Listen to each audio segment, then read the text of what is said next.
Hey world, how do you find your signal over the noise of social media and other platforms?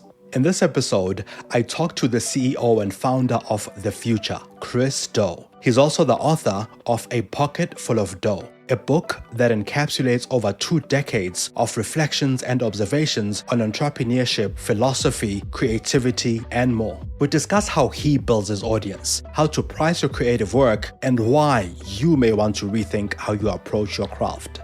If we present something that is of value to people, we get that audience effect where people are like, whoa, hey, somebody just posted this thing. They just shared a piece of it. Did you watch this video? I'm going to share this with my cousin, Mary, Bob, and Jake, and they're all going to watch this thing. And if you do such a good job at that, they'll ask you, how do I buy from you? What do you have for sale? I love the way your mind works.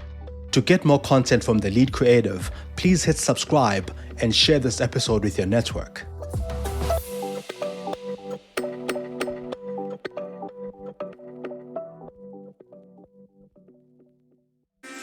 Welcome to the Lead Creative Podcast, where we talk to creative industry leaders, influencers, and brands. We discuss the strategies that influence brand thinking and shape industries. Thought leaders and heads of agencies let us in on some of their thinking and insights. I'm your host, Mongezi Mtati. Enjoy the show, and please share and subscribe. Chris, what a pleasure to have you on The Lead Creative. Thanks so much for making the time. It's my pleasure to be here. Chris, you're one of those people who've seen the industry evolve quite a lot. And I think to start us off, I'd like to get a sense of what you would tell 20-year-old Chris about how to build his ideas and approach the industry, having seen it evolve so much now that you're here. Oh, that's a tough one.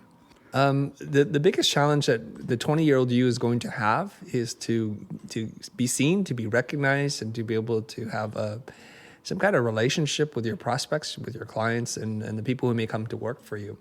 So when you first graduate school, or if you're preparing your portfolio, no one knows who you are. So that's always going to be the biggest challenge.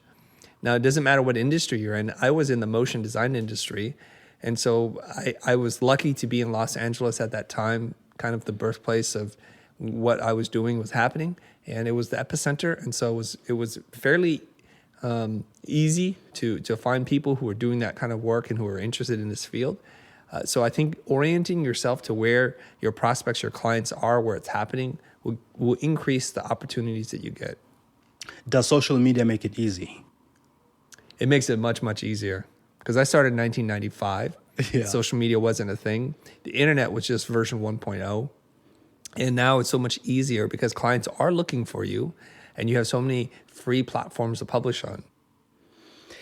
In following your work, one of the things that comes up for me is that, of course, you've built a solid business that frees you to create, that frees you to do the kind of work that you do. At what point were you able to strike that balance between the business and the creative? I think relatively early. I think it was just in the first 2 years. Once I got some opportunities to work on it, the projects were usually bigger than what I could do. And so I started hiring other people to help me. At first, it was just friends from school, former roommates, and I got them to help. And then eventually I thought, I can get more business. Why don't I just get more of my friends to come and work with me? So one by one, I convinced them either to quit or they became dissatisfied with their jobs. So then they quit and then they joined me. And at that point, then I could do either run the business or work in the creative space. And I chose to do a little bit of both. So I had to shift my role from being a person who's designing all the work to a person who's art directing and leading the team. There's this idea of the one big hit, the one piece of content that's going to move the needle and change it all for us. Whether you're creative, someone creating content, there's this idea that I'm going to have that one big hit, that viral piece of content that brings me closer to my prospects, to my potential clients. One of the videos that you talk about that did that for you is the one on how to price a logo. Can you tell us what, in your view, looking back, makes that video perform so well after having posted it so long ago, seemingly, especially by internet standards? Yeah. So sometimes you create content and you get a feeling because it got a very emotionally charged in the room, and you're like, I think I'm onto something here, or at least I was having a good time. I don't know if anybody else was. And so that was that video that you're referencing was from a live workshop lecture thing that I was doing, and I think that was a little bit over an hour and a half long. And so I talked to my editor at that time and said, hey, grab that, cut it into a couple of pieces, and let's see what happens. And I kind of remember the third part of it, the part where I go off the keynote that I'm doing and just work with the people in the room. That was the best part. And so he was cutting part one and it was released. It was all right. And he cut part two. It was released and it was okay. I'm like, where's part three? That's the part I want to see. And so finally he finishes that edit and we post it. And I'm thinking, okay, here it comes. The internet's going to flood in and the game's going to change. And it did not. It was just slowly ticking views. And I watched it and I thought, this is a good video. So what I did back then was, and I still do this to this day, I worked on the title a little bit more, making tweaks to it, making changes, changing the thumbnail, just trying different ideas to see which would be the one that triggers people to watch it. It got up to about, I think 20 or 30,000 views, which is a lot for me back then. And that's when I asked my friend, Mark, who was freelancing for us, then to try to boost the video and to spend a few dollars a day, like $20, $30 a day to try to get it to the right audience. So he worked on that for about a month. Somewhere in that first month, it got the attention of a couple like well-known design blogs like Design Taxi and Creative Block. They shared it and said, watch this video. And I think the combination of us targeting people and boosting the video and the editors or whoever that was on those design blogs shared it, that then it started to go really fast. It went from 30,000 to 60, 90, 120, 150, 180. So then it really took off and that was the beginning of that. So this one was, I mean, from what I'm getting, a combination of intuition in terms of you expecting it to kind of perform as well as it did, and also the paid media side of it that helped it along because you believed that it would work so well. Now that you've posted pieces of content so many times, are you able to tell when a piece of content is going to perform well and one that isn't? Or do you sometimes get surprised that this piece of content performs much better than I expected it to? Yeah, there's one part that in your summary that you missed, which is the tweaking of the title and the thumbnail to give it the best shot before spending money against it. Right. So you do have a feeling, and the feeling comes from if people are emotionally charged in the room, good or bad, you know it's hitting something. It's touching on a very sensitive issue. The fact that we went back and forth the whole room talking about pricing, logo, and what anybody charges, and it was just the right mix of people in the room who had strong opinions, who weren't afraid to share them, and that created that kind of special magic. And so whenever you create a piece of content, if you can stir people, you can drive joy into their heart, or you can get them excited or scared or nervous about something, they're anxious, they're angry, those emotions are what gets people to watch. Otherwise, it's very boring delivery of information. And today, does anything surprise us? No, not really. But we're not the kind of channel, I'm not the kind of creator who creates viral hits. Right. I just try and teach. Sometimes things stick and sometimes they don't. And what happens, and I'm very appreciative of this, is our content doesn't just go out of the gate and going supernova. Mm-hmm. It takes time for an audience to find it. So video, I'll give you an example. I sat down with branding legend Marty Neumeier, author of several books, the Brand Gap, the Brand Flip, Designful Company, Zag. I wanted to talk to him about branding. So we sat in our office and I interviewed him for about an hour or so. He was great, succinct, and just had funny stories, very presentable. And we posted video and it didn't really take off. It didn't take off. I was like, what is wrong with people? Do you know how rare this is that I get the guy who writes the book on branding to be in front of me? Yeah. And he showed up. You know, sometimes you get authors that show up and they're like, well, whatever. They're not feeling it. But Marty was there and he was giving you his best. And the video doesn't take off. But now I look back and that video has 400, 500,000 views. So it takes a while. And right. I'm very patient. I said, if I do my best to create good content, whether it's viral content or not, that's my job. The second part of my job is to make it easy to find by titling it correctly and giving it a nice thumbnail. So eventually an audience shows up and they keep watching it. And so when videos get past 300,000 or 400,000 views over a period of time, I feel like I've done my job. And so sometimes when we create videos, I'm not clear, I'm not succinct, or I'm talking about something that very few people understand or care about. Now, you've spoken about that particular video, the one on pricing a Yeah. logo, about being a sleeper as well, where you would have had to change the title, change the thumbnail, all of these kinds of things. Do you do that with a lot of your content, or just some piece of content that you believe should be doing better than they are? Very good question. If I don't believe in it, I'm just going to let it do its thing. And if I believe in it, I'm going to keep working on it until I find the right title. Because I want to make sure if it fails, it's like I've tried my best. And sometimes the videos do fail. And it's not, when I say fail, I don't really mean like I think the video is terrible. I just think wrong piece of content for the wrong audience, and that's okay. And I'm totally okay with that. So my team, and there's several contractors who work with me, they understand now how to title things because we're critiquing, and I'm like, why'd you call it like that? That doesn't make any sense. Or that was a good hook, but it's misleading because I don't really get into that. I barely touch on that, and that's the title you use. People are going to feel a little burned if they watch that video and like, wait, he didn't even talk about that. Yeah. So I'm more interested in building long-term relationships with our audience and our fans, such that when they watch the videos, they're like, okay, I'm in for a good time. I'm gonna learn something today, or there's gonna be an interesting personality or something. I don't need crazy thumbnails of somebody jumping off a cliff or a girl running in a bikini. That's not my content. I'm here to teach you something. Yeah. So it's not about the clickbaits to get No. people to watch. Yeah. Yeah. No, So but my team sometimes does the clickbait titles. I'm like, guys, what are you doing? Don't do that. yeah. Why is pricing such a divisive and daunting topic? Because this video touches on something very important, something that a lot of creatives struggle with, not just creatives, but even entrepreneurs and people running businesses. Like, am I pricing correctly? Am I reaching the right audience with this kind of pricing? Why is this such a daunting issue? Okay, there's a couple of things. Like if I ask you, like, how many moons do we have? There'd be one answer. And how many suns do we have? You would say there's only one. There's one sun, there's one moon, and there's nothing for us to argue about. But if I say, like, what is something worth? Well, it's very contextual. It's individual. It's subjective. And so we can have lots and lots of different opinions about it. And you put on top of that most creatives have an unhealthy relationship with money.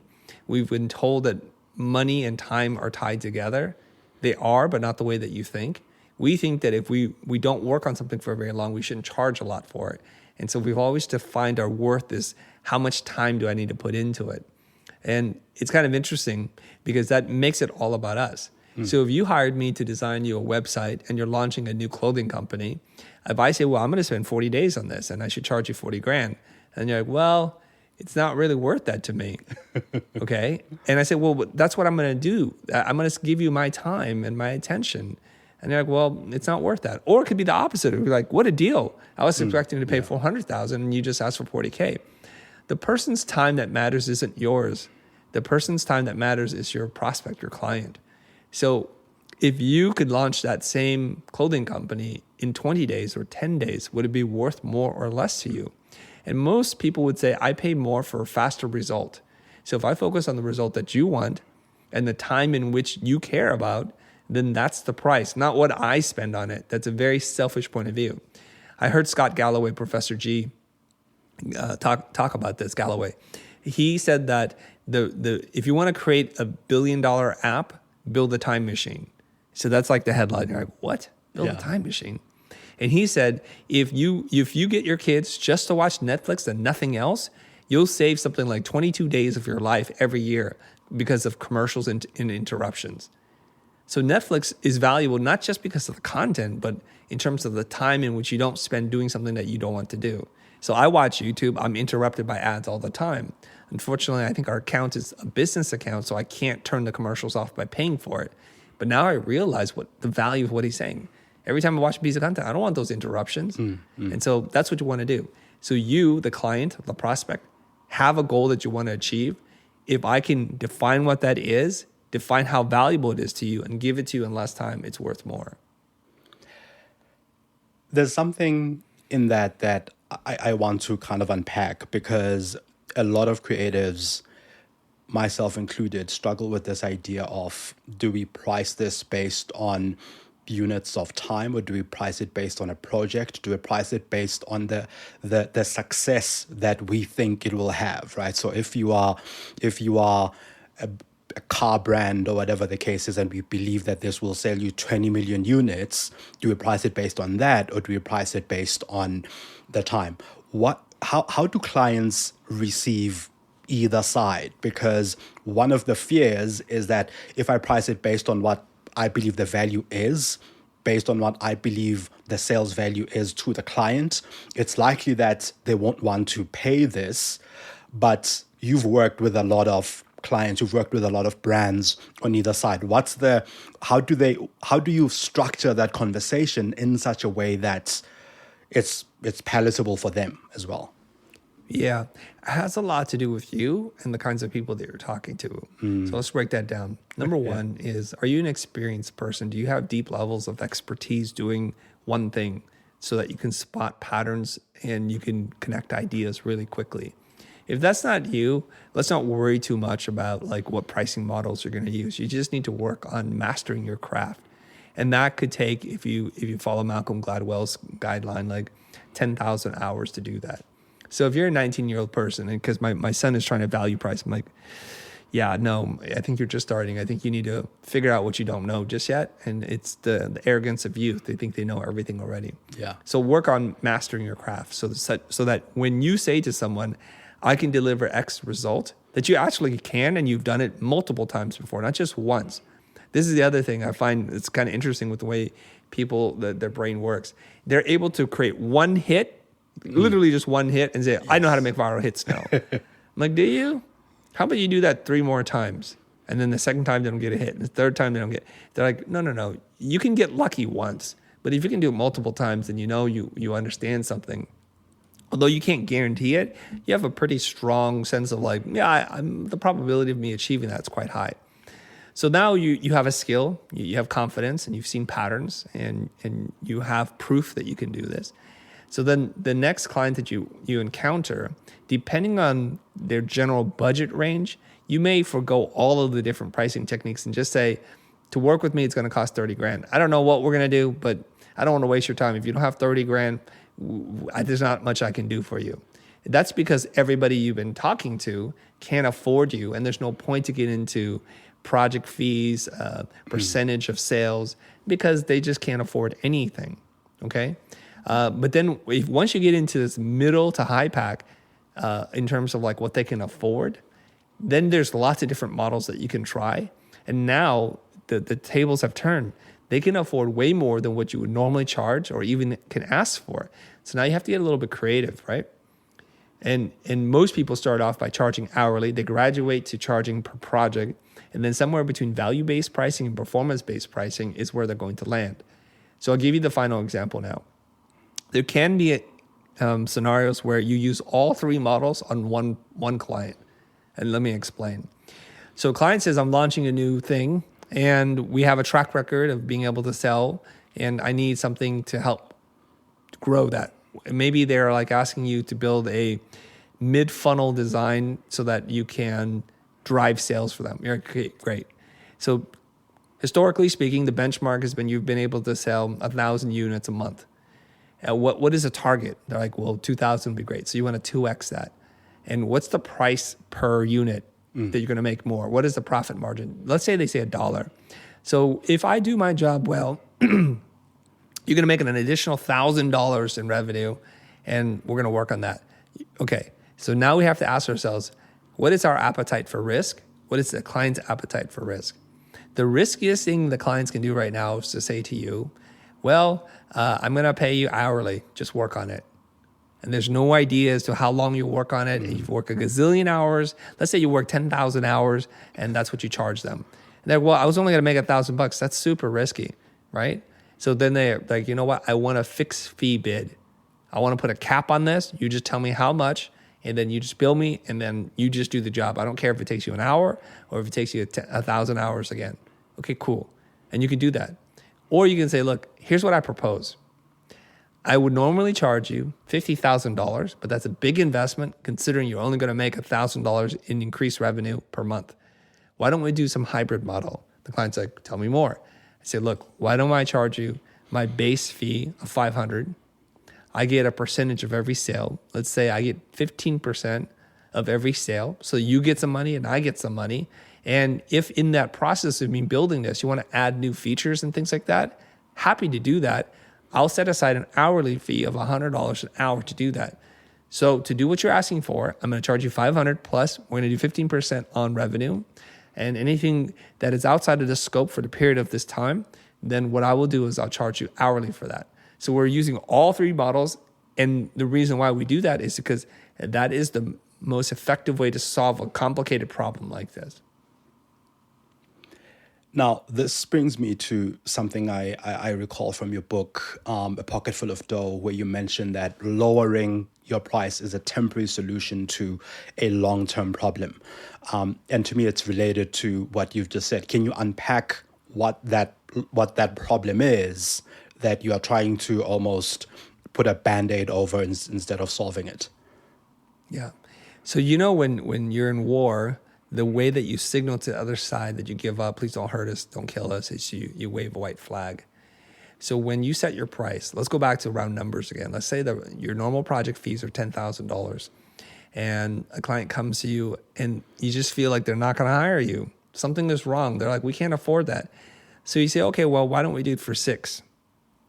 Then they sense that there's a lot of flexibility in this price because you just went down from 10 to 6. So they're like, well, why don't we do it for $3,000?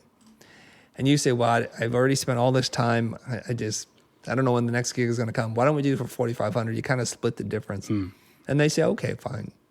And so what's happening is if this is on repeat, something is going on in the marketplace where you are attracting people who I would consider are price buyers. They're just looking for the lowest price.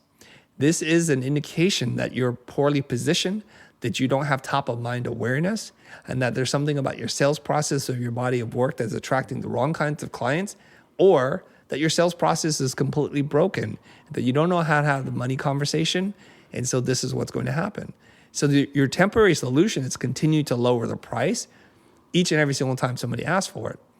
The longer, the harder solution is to sit there and say, okay, is it my positioning? Is it my sales? Is it my website, the body of work? Is it me? What is it? And then spend the time to fix that part so that you no longer attract those kinds of clients. And we look at, again, referencing Scott Galloway, who teaches at the NYU school. And he talks about the richest companies in the world, the richest people in the world sell luxury items. And they create artificial constraints on supply. So there's artificial scarcity. That means that if you want to buy a Louis Vuitton bag, a Gucci thing, or a pair of shoes, there's only a finite artificial supply of those things, artificial scarcity. And so you are the most scarce thing in the world. There's only one of you. There's only so much time in the day in which you can apply your service to your craft. So when you lower your price, you're signaling to them. This episode is sponsored by the digitally led customer experience agency, Roger Wilco. For all your customer experience, digital marketing, and web development needs, go to rogerwilco.co.za or rogerwilco.co.uk. You can also download the South African CX Report and the Township CX Report directly from their website, free of charge. Don't we all love something free every now and again, especially with insights, right? Now back to the show.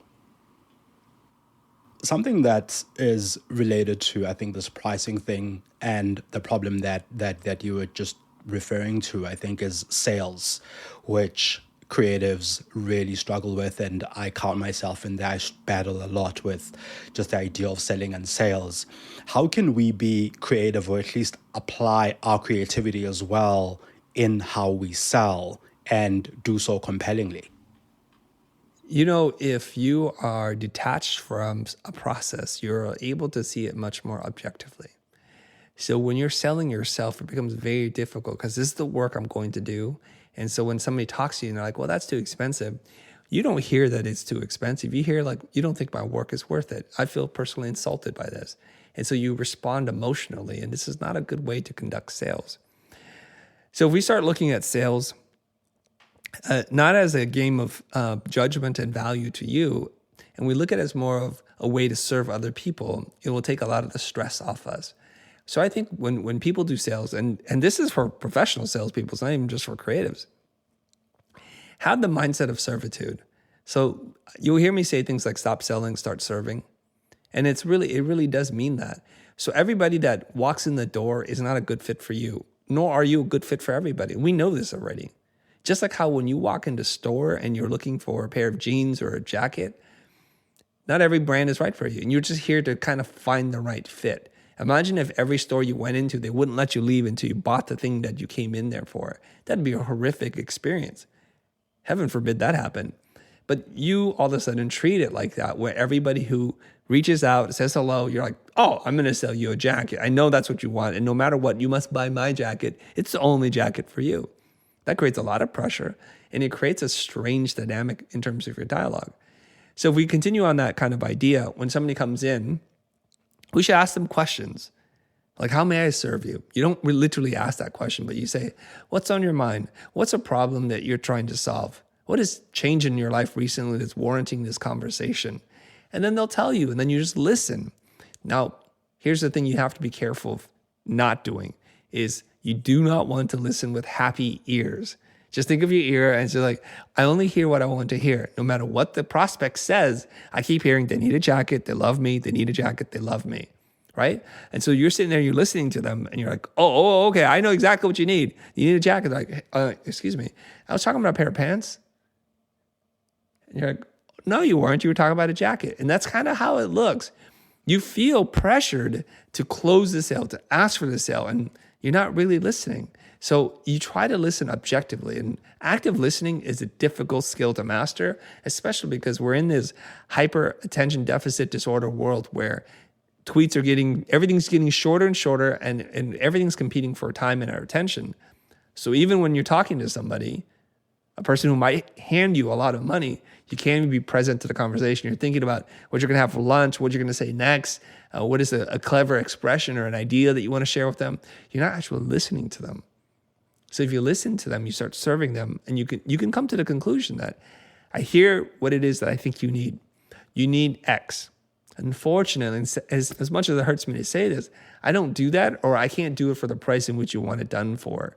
So I recommend a couple of different options: option A, option B, option C. None of which have to do with me. Is this helpful to you? And they say, you know what? That was actually really helpful. That was very refreshing. You didn't try to sell me anything. And that's what you're trying to do. Every once in a while, you do that and you say, I know exactly what you need, and it's this. Now, I'm one of many options that you can hire. If you'd like to hire me, we should talk about what that might look like.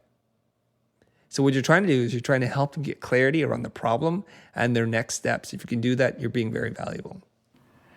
Now, when do you pitch?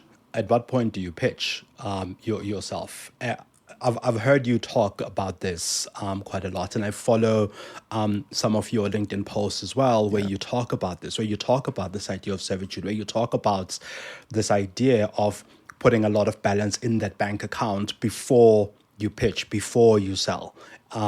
When do you pitch? When is the right time, especially on a place like LinkedIn, where everything is so spammy, everybody's trying to pitch everyone else. Yet at the same time, we know that we should pitch for business, we should sell. When is the right time to do so? Okay, let's use some analogies, okay? I like to practice this thing. It's called symmetry of logic, like how it works in the world and why is your version of it so different than the way that you do everything else. So if we go to a market and each vendor is yelling at you, fresh apples, oh, coconut water. At a certain point, it's kind of annoying, and we've learned to tune people out who keep yelling at us. We know that, right? You can walk down a pretty busy market and ignore every single person. Somebody comes over to you, and they're very charismatic. My friend, you need this. Oh, you look amazing. And you're like, no, don't talk to me. I don't want this. But you know what? You see a table off in the distance, and you're like, what is that? There's a crowd of people around that thing. You're like, I don't even know what this is. There's a lot of hype. And so you're compelled, and it's because we use social cues to let us know what to do. Everybody's ignoring these vendors. Everybody's focused on this other thing. And then you work your way around the crowd. You try to look over people's shoulder, and you see they have a pair of sneakers or something like that. And you're like, wow, I've never even heard of this. Why is everybody clamoring for it? This person's just sitting there patiently, like looking around like, who should he offer the shoe to? Okay, now you can ask yourself, in the global marketplace, on LinkedIn, on social media, Which one are you? Are you the one yelling at people, buy my goods, do this, this is amazing? We feel the insincerity in that. We know that all you want to do is sell us something. It has nothing to do with us. And then there's this other person who's been able to attract a crowd around them, mostly because they've done something remarkable. They've given the other people something to talk about, something that they're happy to share with a friend. You won't believe it. I was in the market. There was this guy who was selling these pair of shoes, and they were so amazing, from a brand I've never heard before. And everyone is fighting for it. He only had 20 pair to sell. And I know I wasn't able to buy it. I have to come to the market early tomorrow and see if I can get a pair. And you keep telling your friend, and your friend tells a friend, another friend. And so it kind of becomes really interesting at this point.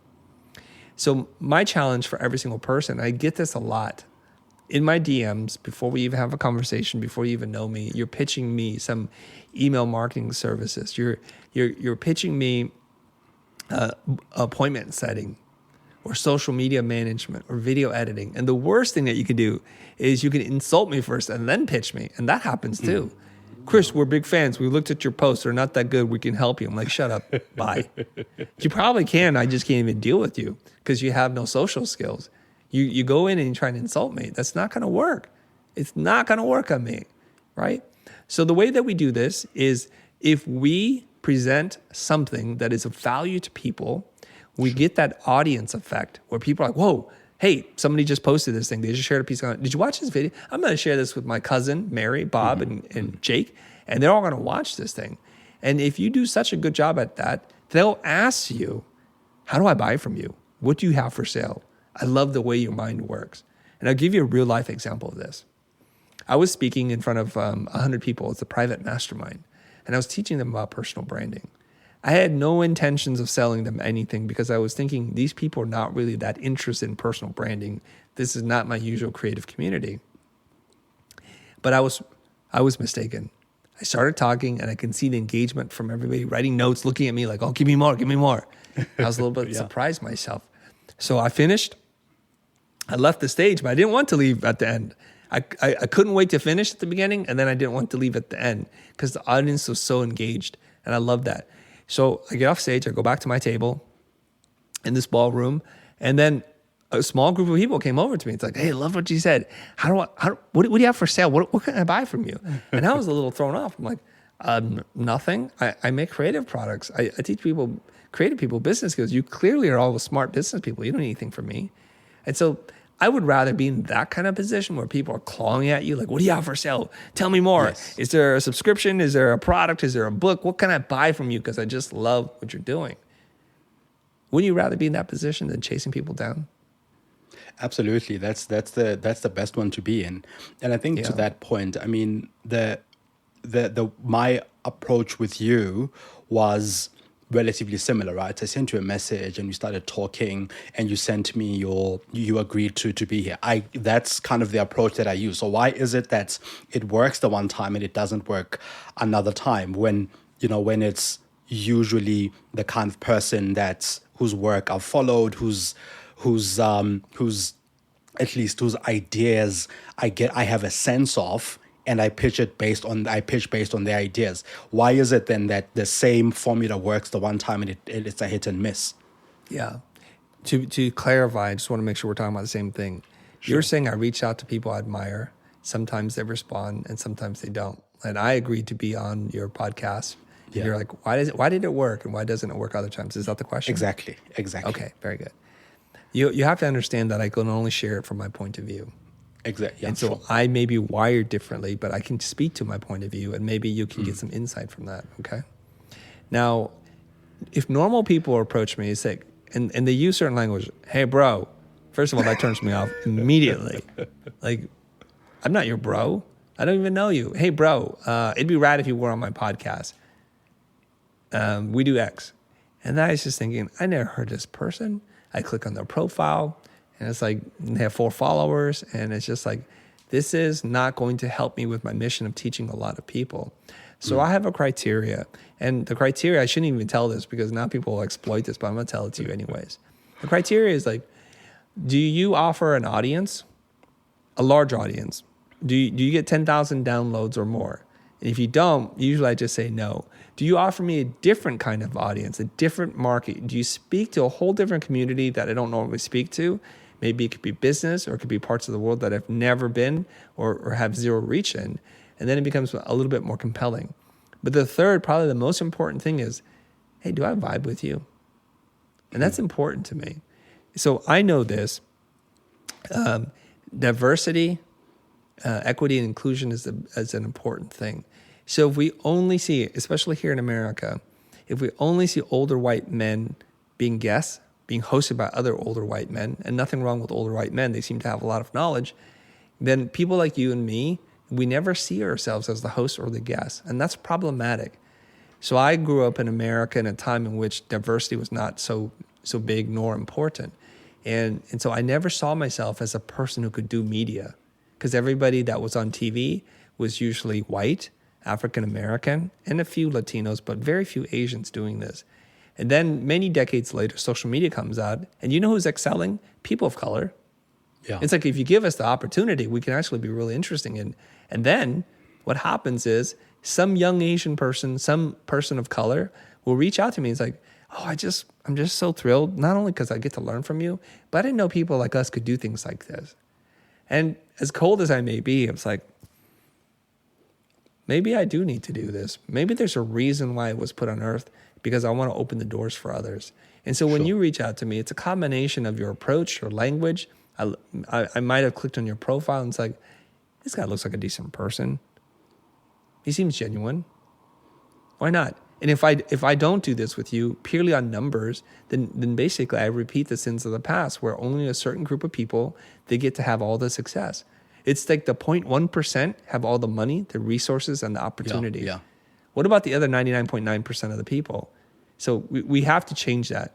And so I'm not saying that every person who reaches out, who has 4 followers, I'm going to do this. It's just the right timing, the combination of the person and your approach.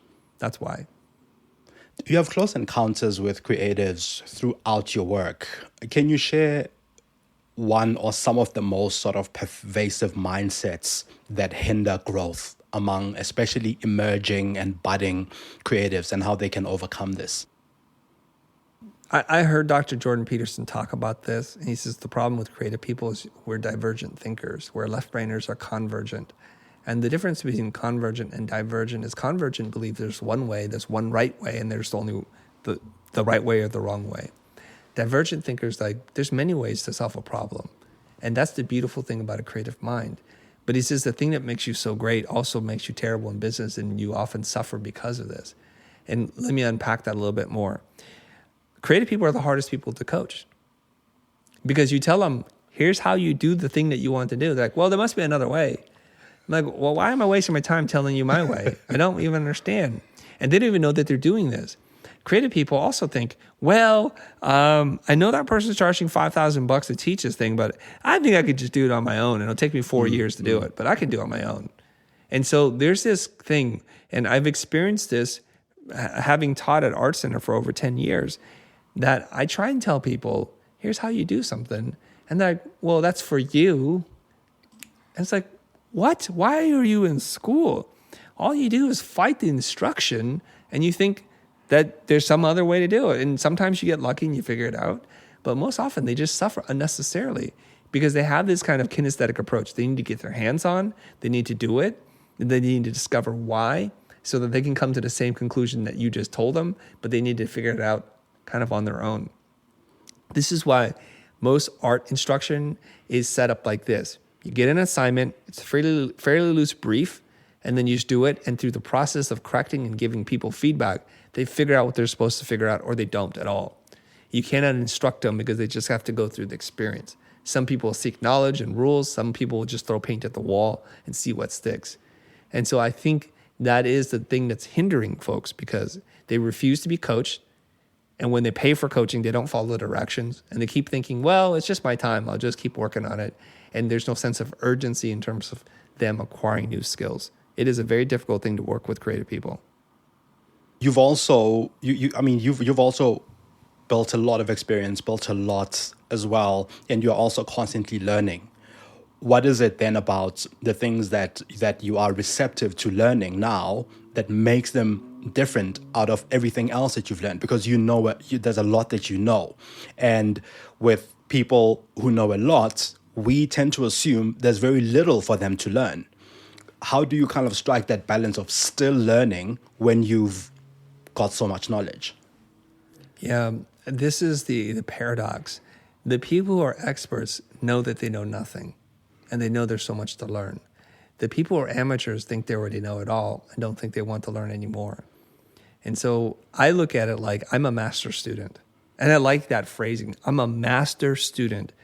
I achieve mastery by being the best student. I'm the best student because I want to master certain skills. And you can see all these books behind me. It's not a prop. It's not a wallpaper. It's not a green screen. They're books here for a reason because I love to learn with books. This is just my preferred style of learning. I don't prefer workshops. I don't want to watch a video on it. I prefer just to read it for the most part. It's a visual kind of thing, and I can remember things. I can go at a certain pace, and I just really enjoy that. Analog. And the thing about it is, every time someone asks me a question, it's an opportunity for me to learn more. So if you ask me about pricing, and this was the case for a period of time, I had my own theories through my own lived experiences. So I could just speak about the 20 plus years working on hundreds of different projects with very difficult to please clients. So I could just reflect on that and just tell you what I did. But then I started reading books on it, books on pricing theory, the history of where the labor theory of value come in. And then I want to fill in the gaps. Intuitively, I know how to do this, but intellectually, what are the academics saying? I want to read on that. I'll give you another example. A couple of years ago, people kept introducing me as a guru of marketing, as a master marketer. I don't even know what that means because I did not study marketing. I create content. It attracts people. I'm able to launch different products and I'm able to command a certain audience with decent engagement, but I don't know anything about marketing. And so I wound up reading 6 or 7 books on marketing just because people accuse me of knowing something. I'm like, I'm not sure I know that. And so I read the books. And so half the time I'm nodding like, oh, that's why I believe that, because there's this whole science behind it. Or they have theories and they have frameworks and they have names to describe things. There's all this research. And so when I read that, I can tell you, here's the idea, here's how I've applied it, and here's the science behind it, depending on how you like to learn. Or here's an exercise that you can apply. And so this is what I love to do. I read books on writing. I read books on marketing. I read books on sales, mindset, whatever is of interest to me at the time. And I almost always try to use, if you have an interesting question, that's an excuse for me to go learn something. Your work stands out quite a lot in this noisy social media and digital space, and you've managed to harness what I think is a signal over the noise that surrounds us, especially on my timeline. And I seek out your content, right? So there's that signal that I feel stands out from the noise of everything else. How would you describe or define your strategy and the creative process behind it? I have a question for you first. Sure. It's a rare opportunity for me, so I want to ask this question. What is it that you find compelling about my content or how I present myself such that you actually seek it out? And I love that you said that. So for me, there's a lot of how-to guides and there's very little lived experience. And one of the authors or thinkers who come to mind, and I know you've spoken to him quite a lot as well, is Seth Godin, for instance, right? So with Seth Godin, he isn't someone who will post a lot on social media. So you actually have to go look. And if you missed his content for a week, you know that you might have missed a gem. And sometimes these gems invite people like me to talk to him, invite people like me to be featured on his content. So for me, it's similar with you, where I find that your content, every post has a gem in it that is useful for me in my daily life. So much so that without revealing too much about what's coming, I actually spoke to other people here in South Africa who follow your work and asked them what they would ask you. And I have a question from one of them. So there's this community that forms behind certain thinkers behind certain people, and you are one of those people for me. Okay, very good. Thanks for sharing that. Okay, let's get back to your original question here. You asked me a question about strategy. I was writing another note down, so can you please ask that question again so that I'm prepped for it? So in following your work, I realize that you have found what is a signal over the noise of social media and digital as a whole.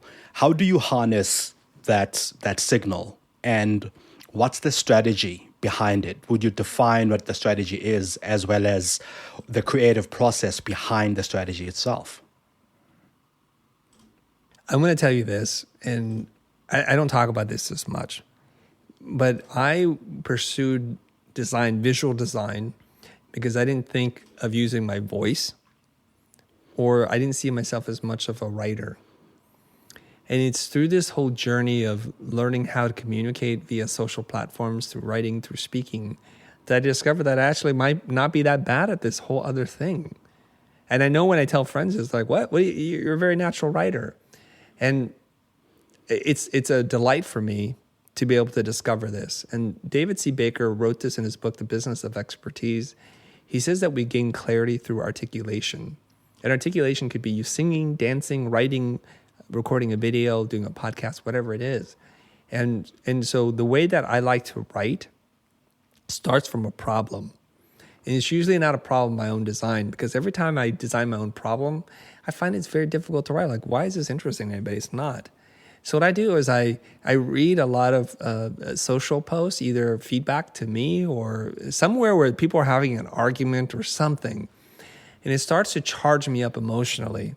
If you can imagine like one of those video games where you collect a certain power-ups, and if you reach a certain level, you glow with like a yellow color, and you're like, release the superpower.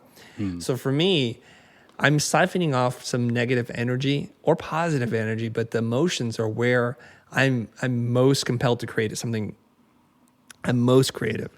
So somebody's arguing with somebody. Usually they're arguing with me most of the time.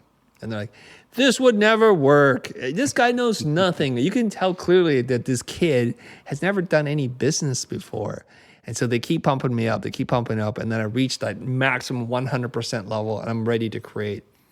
So then what I usually do is then I'll start either writing on a piece of paper, or I'll just jump on the computer and just write down my notes. And I'll tell you why I do this. I'm collecting, processing. And here's the way I look at it. I'm not getting angry specifically about the person, because I'm like, hey, dummy, don't you get it? What I'm trying to do is I'm trying to figure out, like, how come the things that I said aren't communicating the way that it's intended?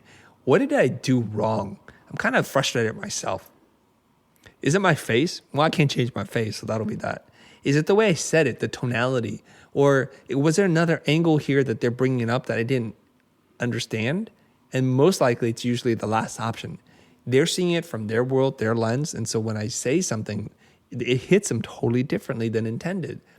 That's an opportunity for me to dig back into my mind and say, Chris, find another way of saying this. Tell a story, change your tone, find another framework, figure out something else. Is there an analogy, a metaphor that you can use? And that winds up becoming the next piece of content. So I'm not doing it to win Bob over, or Joe or Mary. I'm doing it to say, like, I wasn't that clear before. Let me try this other approach and maybe it works. So I usually write from that kind of place.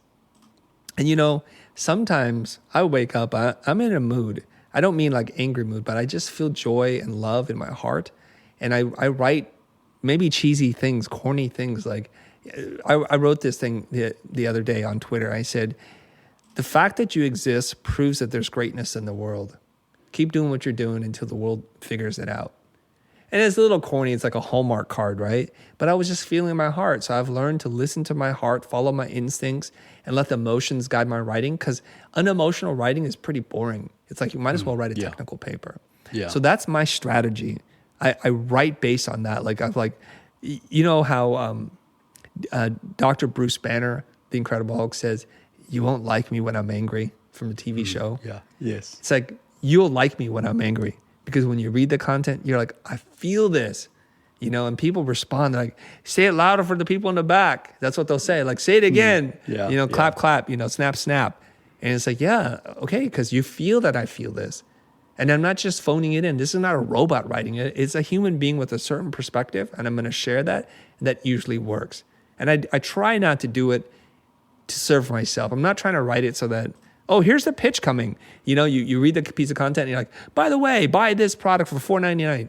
I try not to do that. And if I'm going to sell you something, I tell you up front, I'm going to sell you something so that you're like, this guy's going to keep it real with us. He's talking about a program or a workshop or something, and we want to become interested. And the last thing I'll say to this is, because there's a lot of people who write content to market. Nothing wrong with that. It's how you do it that really is bothering. So let's go back to our friend Seth Godin, to his book Permission Marketing, which I did read. Yeah. So what I want to do is I want to say, hey, is anybody else there interested in this thing that I'm doing, that I'm talking about? And if you are, just raise your hand and I'll make sure you get some information. But I'm not going to bother you otherwise. So there's a very simple thing you do. You write something about what people would care about. And you say at the end, you say something like, if you want more information, comment with this word so I know you're interested and I'll send you some more information. And that's it. And I don't pursue you. I don't harass you. I don't target you. That's it. It's like, it's a voluntary thing. It's getting your permission. So in the permission marketing book, he says permission marketing is getting people to raise their hand, to volunteer for a long-term marketing campaign of increasing value. I friggin' love that definition, right? So I say, hey, would you like to be on our email list? Because I'd like to give you more value. So every time you interact with me on a post and you jump to a webinar, more value, and you roll in a course, more value, that you join a community, more value. Each time, if I do my job and give you value and respect your time, you're going to want to go deeper. And that's how we build a business. If you're enjoying The Lead Creative, please share this episode with your network and hit follow or subscribe. Enjoy the show. In fact, this also talks to the earlier question about how much should you deposit into that bank account before you ask for the sale. They're providing as much value as you can.